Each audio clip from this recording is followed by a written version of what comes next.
नमस्कार, आप देख रहे हैं सिटी सेंटर शो। मुंबई से मैं हूं पूजा भारद्वाज। शो की शुरुआत कर रहे हैं मुंबई की ही बड़ी खबर के साथ। सुशांत सिंह राजपूत मौत मामले से जुड़े ड्रग्स एंगल की जांच कर रही एनसीबी को बड़ी सफलता हाथ लगी है। मुंबई के अलग अलग ठिकानों पर छापेमारी के बाद 6 लोगों की गिरफ्तारी हुई है और इनके संबंध बॉलीवुड ड्रग्स रैकेट से बताए जा रहे हैं। सुनील सिंह की ये रिपोर्ट देखिए।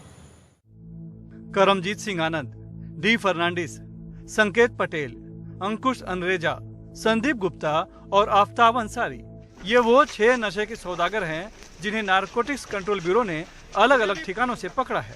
एनसीबी के मुताबिक करमजीत सिंह उस बॉलीवुड ड्रग्स रैकेट का हिस्सा है जो सिनेमा जगत की कई सेलिब्रिटीज को नशा बेचते हैं।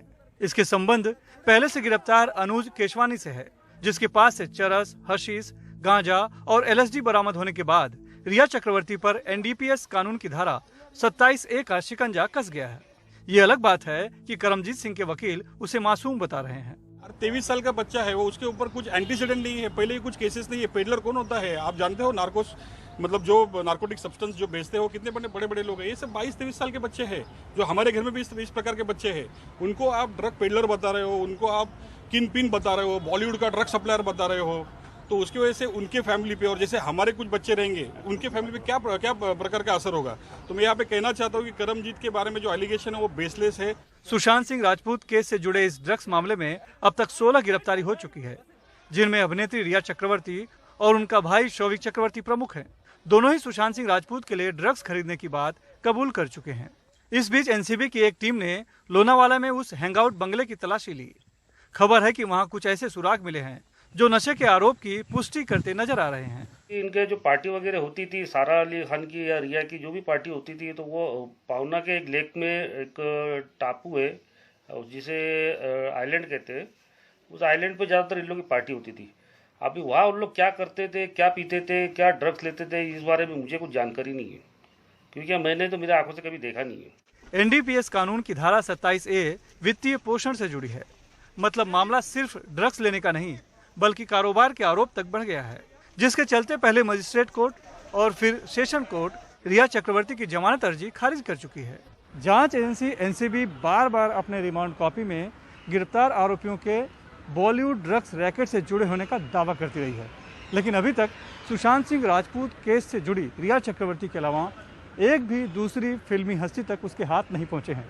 जबकि रिया चक्रवर्ती खुद भी अपने बयान में 3 फिल्मी हीरोइनों के नाम बता चुकी है। मुंबई से कैमरामैन संतोष के साथ सुनील सिंह, एनडीटीवी इंडिया के लिए। अब बात मुंबई शहर की। कोरोना वायरस के संक्रमण के मामलों को देखें तो जून जैसी तेजी सितंबर महीने में अब नजर आ रही है। लगातार हर दिन 2000 से ज्यादा नए मामले देखे जा रहे हैं और यही हाल महाराष्ट्र के अलग अलग इलाकों का भी है। ग्रामीण इलाकों में मामले तेजी से बढ़ रहे हैं और इलाज कराने के लिए बड़ी संख्या में जो मरीज हैं वो मुंबई शहर आ रहे हैं। ऐसे में जो प्राइवेट अस्पताल हैं वहाँ के 95% आईसीयू बेड भर चुके हैं। सरकारी अस्पतालों का भी लगभग यही हाल है, जहां 93% आईसीयू बेड भरे हुए हैं। जुलाई अगस्त में मुंबई के कम होते मामले सितंबर में फिर बढ़ने लगे हैं। महज 14 दिनों में एक्टिव मामलों में 50% का उछाल आया है, तो वहीं मामले दोगुना होने की रेटिंग 93 दिनों से गिरकर 56 दिनों पर आ गई है। रिकवरी रेट भी महज 4 दिनों में 79% से गिरकर 77% पर आ गई है। इन बढ़े हुए मामलों के कारण मुंबई में आईसीयू बेड की बड़ी किल्लत देखी जा रही है। बीएमसी के इस डैशबोर्ड को देखें तो प्राइवेट अस्पतालों में 95%, तो सरकारी में 93% आईसीयू बेड भरे हुए हैं। वेंटिलेटर बेड की भी किल्लत है। सरकारी अस्पतालों में करीब 94%, तो प्राइवेट अस्पतालों में 95% बेड मरीजों से भरे हैं।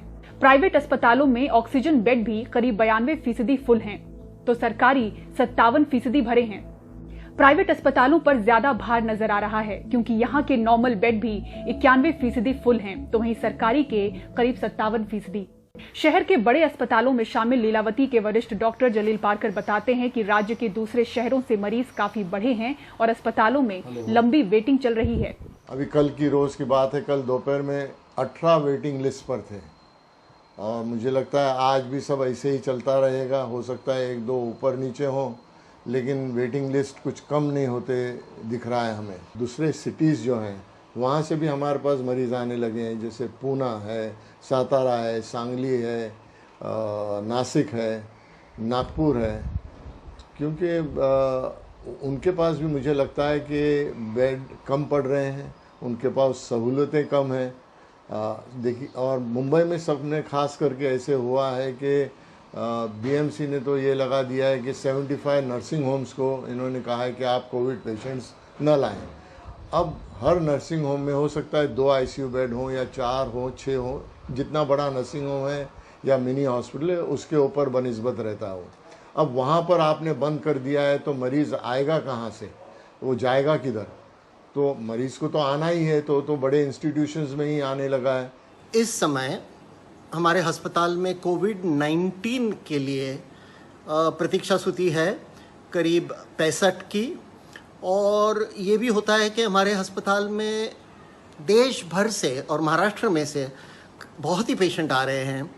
इस समय हमारे हॉस्पिटल में करीबन 25% जो रोगियों हैं वो बम्बई के बाहर से हैं। बीएमसी के ही इस डैशबोर्ड का आंकड़ा देखें तो बढ़ते हुए मामले की वजह से बनाए गए कोविड सेंटर CCC 1 और CCC 2 के कुल बेड में सिर्फ 5 से 6% बेड ही भरे हुए हैं।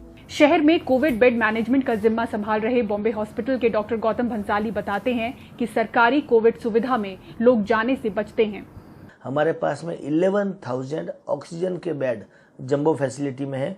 1250 हमारे पास ICU bed with ventilator jumbo facility में।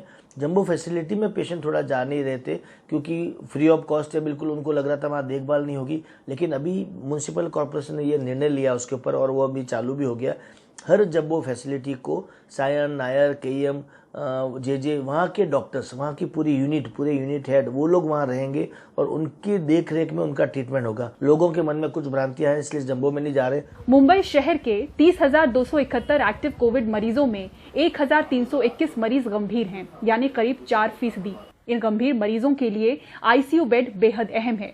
ऐसे में प्रशासन अब लोगों में ये भरोसा जगाने की कोशिश में है कि लोग उनके बनाए कोविड केयर सेंटरों का भी रुख करें।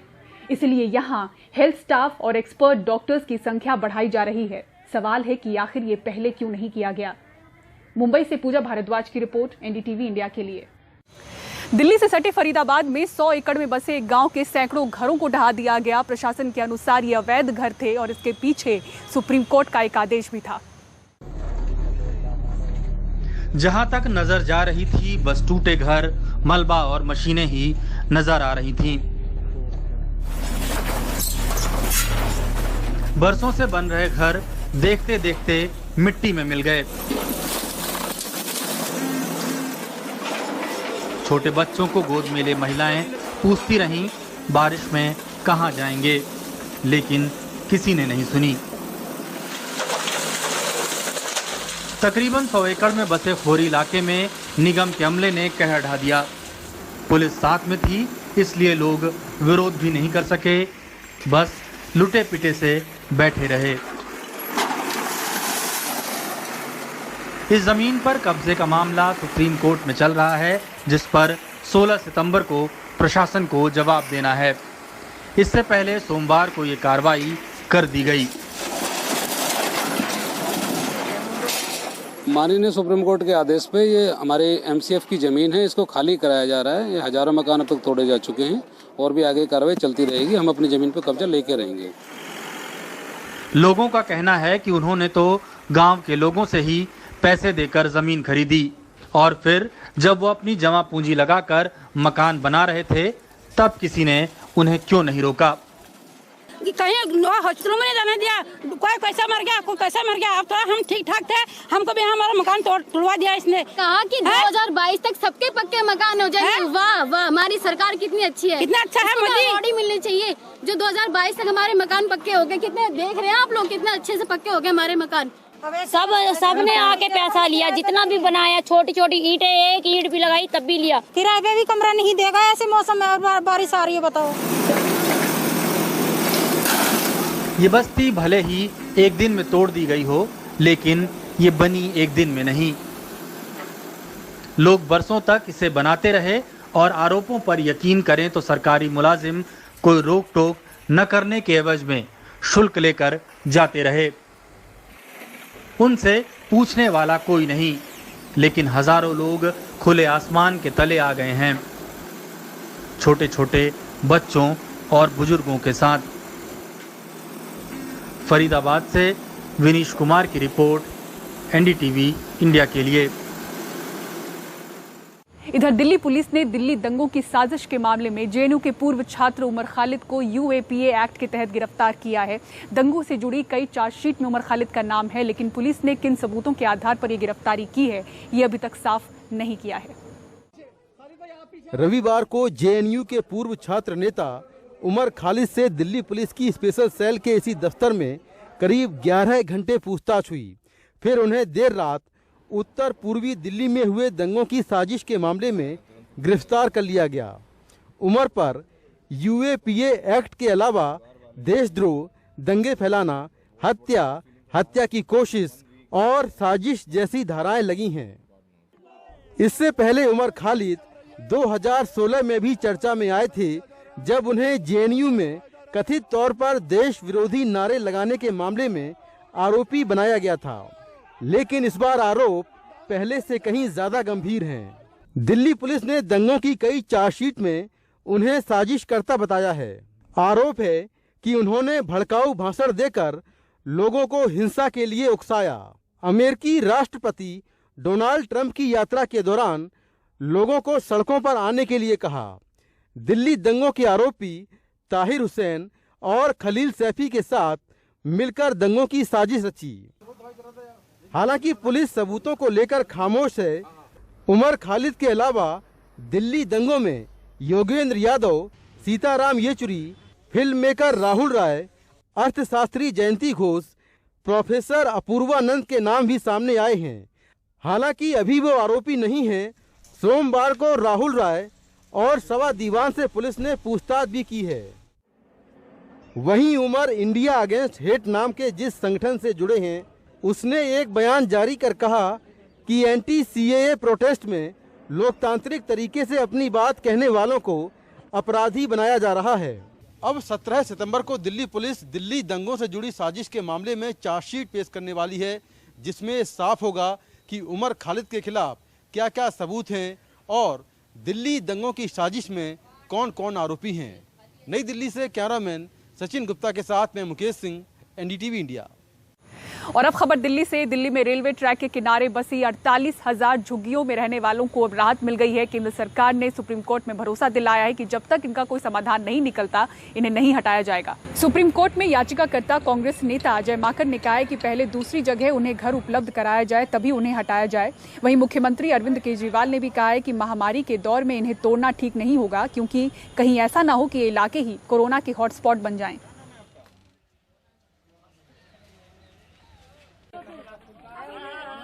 दिल्ली के करीब 2.5 लाख गरीबों के लिए ये राहत की खबर है। केंद्र ने सुप्रीम कोर्ट में कहा है कि अभी ये झुग्गियां नहीं गिराई जाएंगी।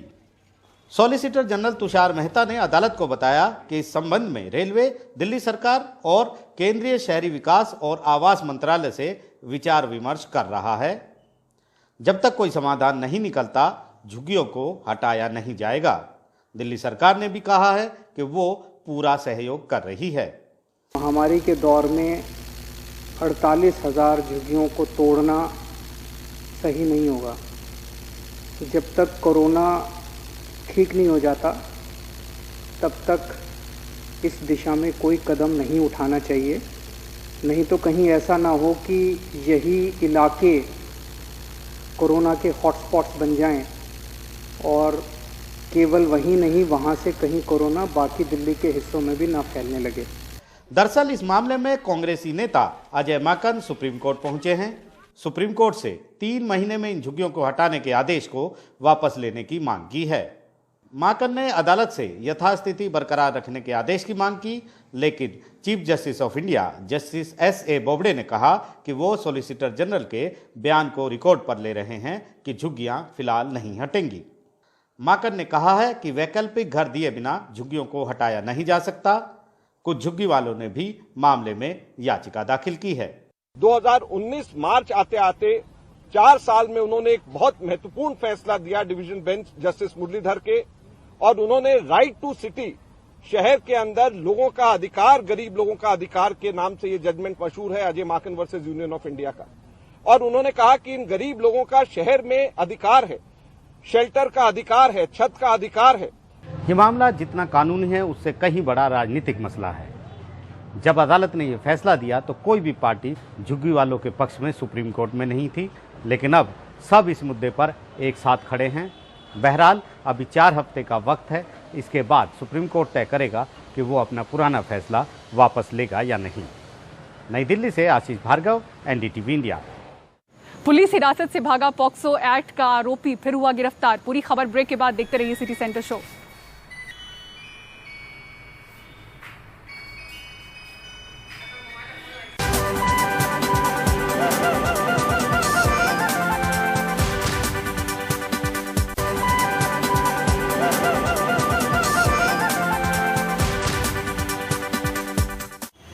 यूपी के महोबा के एक व्यापारी ने वीडियो के जरिए आरोप लगाया कि जिले के एसपी उसकी हत्या करना चाहते हैं और ऐसा ही हुआ। वीडियो वायरल होने के बाद उन्हें गोली मारी जाती है, व्यापारी की हत्या हो जाती है। सरकार एसपी को सस्पेंड करती है, हत्या का मुकदमा दर्ज होता है, लेकिन अभी तक एसपी से पूछताछ नहीं हो पाई है क्योंकि उसका कुछ पता नहीं है। देखिए खबर। आप देखिए हम लोगों ने आपको कितना सपोर्ट किया है, किसी भी प्रकार का कोई। व्यापारी इंद्रकांत त्रिपाठी की मौत से महोबा में गुस्सा है। लोगों को लग रहा है कि एसपी की पोल खोल देने पे उसने उन्हें मरवा दिया। जब तक वो अरेस्ट नहीं होते वो लोग, सबकी जान को खतरा है। यहाँ कौन 4 लोग हैं, FIR नंबर है 0234 234। उसमें जो 4 अभियुक्त हैं, एक्स एसपी मनीलाल पाटीदार, ब्रह्मदत्त, सुरेश सोनी और SO देवेंद्र शुक्ला। महोबा में व्यापारी इंद्रकांत त्रिपाठी का स्टोन क्रशर और माइनिंग के लिए विस्फोटक सप्लाई का काम है। उन्होंने 5 तारीख को एक वीडियो वायरल कर आरोप लगाया था कि एसपी को दी जा रही 6 लाख रुपए महीना घूस की रकम बंद करने पे वो उनकी हत्या कराना चाहते हैं। कि मैं किसी को भी बोल दूंगा, वो आकर के तुम्हें ठोक देगा और मौत भी तुम्हारी ऐसी वैसी नहीं, मौत भी। इंद्रकांत त्रिपाठी के वीडियो वायरल करने के 2 दिन बाद ही 8 तारीख को उन्हें गोली मार दी गई। गोली उनकी गर्दन में लगी थी। हालत नाजुक होने की वजह से उन्हें इलाज के लिए कानपुर भेजा गया, जहां उनकी मौत हो गई। उनके परिवार का आरोप है कि घटना से पहले भी उन लोगों के पास इसकी धमकी भी आई थी। जब घटना होने वाली थी उससे पहले 1.5 घंटे पहले एक आशु भदौरिया जो महोबा का रहने वाला है, उसका कॉल उनके साले साहब के पास आया। उन्हें खूब धमकाया। उसने बोला अगर कुछ हुआ तो तुम समझे रहना, आगे क्या हो सकता है, तुम्हारे साथ भी हो सकता है और उनके साथ क्या हो सकता है। राजा साहब नाराज है। बुंदेलखंड में राजा साहब एसपी को कहा जाता है। एक आईपीएस अफसर पर व्यापारी की हत्या की साजिश रचने का मुकदमा होने पर विपक्ष भी सरकार को घेर रहा है। समाजवादी पार्टी के कार्यकर्ता इंद्रकांत को इंसाफ दिलाने की मांग को लेकर महोबा थाने पहुंच गए।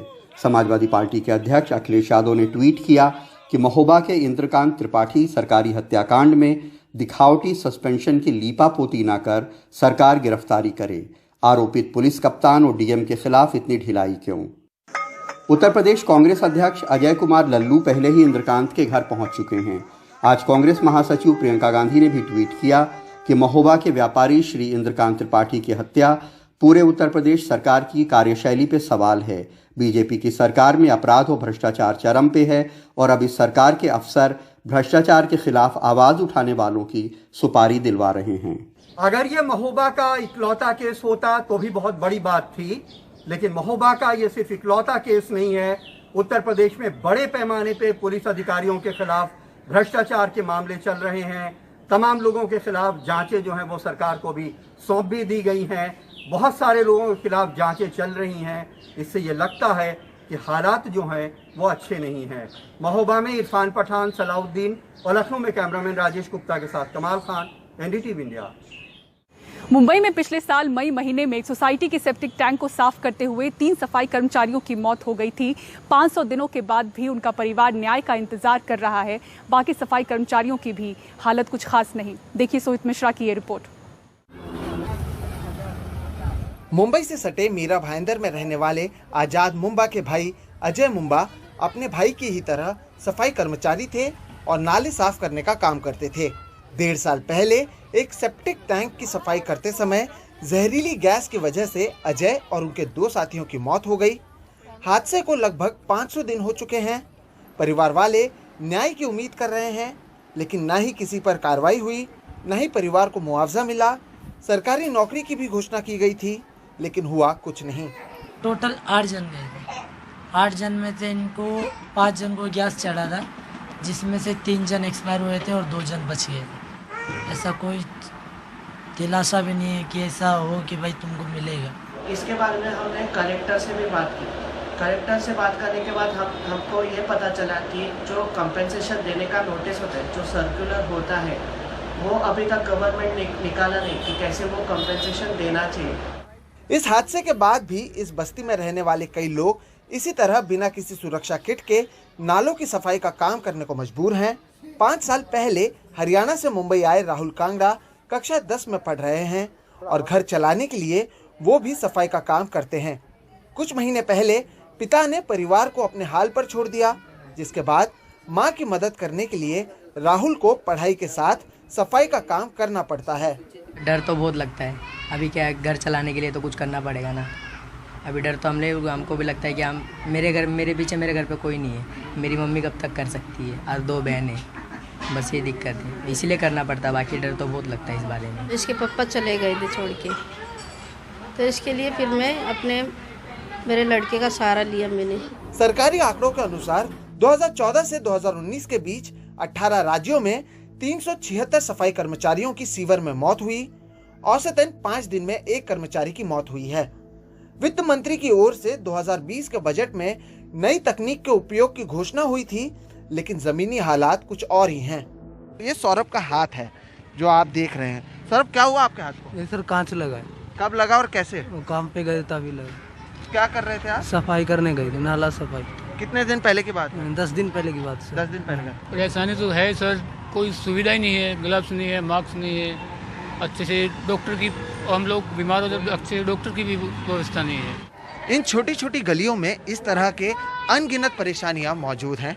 प्रशासन की ओर से जरूर दावा किया जाता है कि चीज़ों को सुधारा जा रहा है, पर हकीकत यही है कि इन लोगों की जिंदगियां सुधरी तो नहीं हैं, लेकिन पिछले कुछ महीनों में इनकी परेशानियां और बढ़ गई हैं।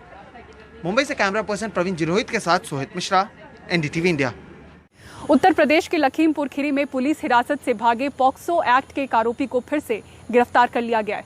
ये आरोपी कल उस समय भाग गया था जब उसे ले जा रही पुलिस की गाड़ी में डीजल भरवाया जा रहा था। आरोपी के साथ एक सिपाही और एक होमगार्ड था। इसमें एक ने उसे दौड़कर पकड़ने की कोशिश की, लेकिन नहीं पकड़ पाया था। ड्यूटी के दौरान लापरवाही बरतने के आरोप में सिपाही और होमगार्ड दोनों पर एफआईआर दर्ज की गई है। और इसी के साथ सिटी सेंटर शो में मुझे दीजिए इजाजत, लेकिन खबरों के लिए देखते रहें एनडीटीवी इंडिया। नमस्कार।